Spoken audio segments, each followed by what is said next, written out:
கர்த்தருக்குள் பிரியமானவர்களே, September 28 Elon G white அம்மையார் அவர்களுடைய மாரநாதா புத்தகம், பக்கம் 541.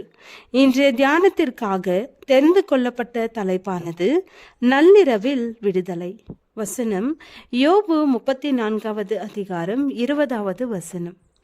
இப்படிப்பட்டவர்கள் சடிதியில் சாவார்கள், ஜனங்கள் பாதி ஜாமத்தில் கலங்கி ஒளிந்து போவார்கள், காணாத கையினால் பலவந்தர் அழிந்து போவார்கள்.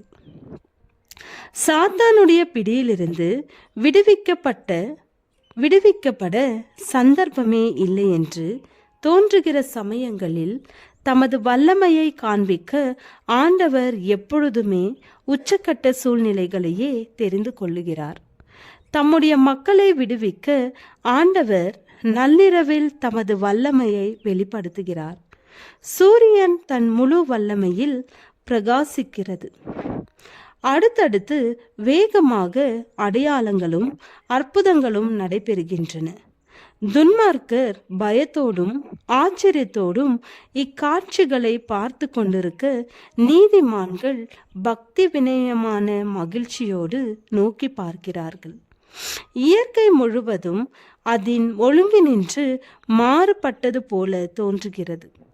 நீரோடைகள் ஓடுவதை நிறுத்தி விடுகின்றன. இருண்ட கனத்த மேகங்கள் மேலே வந்து ஒன்றோடொன்று மோதிக்கொள்கின்றன. கோபமுகமான வானத்தின் நடுவிலே தெளிவான விவரிக்க முடியாத மகிமையோடு ஓர் இடம் தெரிகிறது.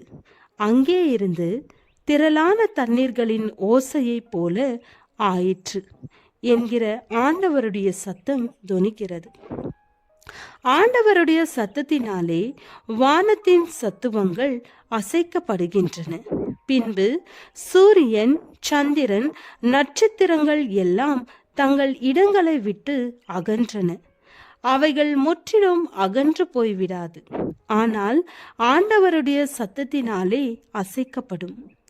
இருண்ட கனத்த மேகங்கள் மேலே வந்து ஒன்றோடொன்று மோதிக்கொண்டன. வளிமண்டலம் பிரிந்து சுருண்டு போயிற்று.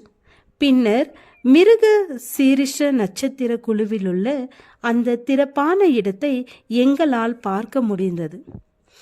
ஜனங்கள் தேவ சத்தத்தை கேட்ட பிறகு மகா பெரிய பூமி அதிர்ச்சியினாலே பூமி அசைக்கப்படும் வரை கிறிஸ்துவின் வருகை இருக்காது. உலகம் உண்டானது முதல் ஒருபோதும் உண்டாயிராத வேதனையிலும் துன்பத்திலும் அவர்கள் இருக்கிறார்கள். இந்த காரியத்திலே தேவனுடைய மக்கள் துன்பத்தை அனுபவிப்பார்கள். வானத்தின் மேகங்கள் ஒன்றோடொன்று மோதிக்கொள்ளும். அங்கே இருள் உண்டாகும். பின்பு அந்த சத்தம் வானத்திலிருந்து வருகின்றது. மேகங்கள் சுருட்டப்பட்ட புத்தகத்தைப் போல விலகி போயின. அங்கே தெளிவான பிரகாசமான மனுஷகுமாரனுடைய அடையாளம் காணப்பட்டது. இந்த மேகத்தின் அர்த்தம் என்ன என்பது தேவனுடைய பிள்ளைகளுக்கு தெரியும். 144,000 பேர்கள் வெற்றி முழக்கமிட்டார்கள். அவர்கள் முகங்கள் தேவ மகிமையினாலே பிரகாசமடைந்தன.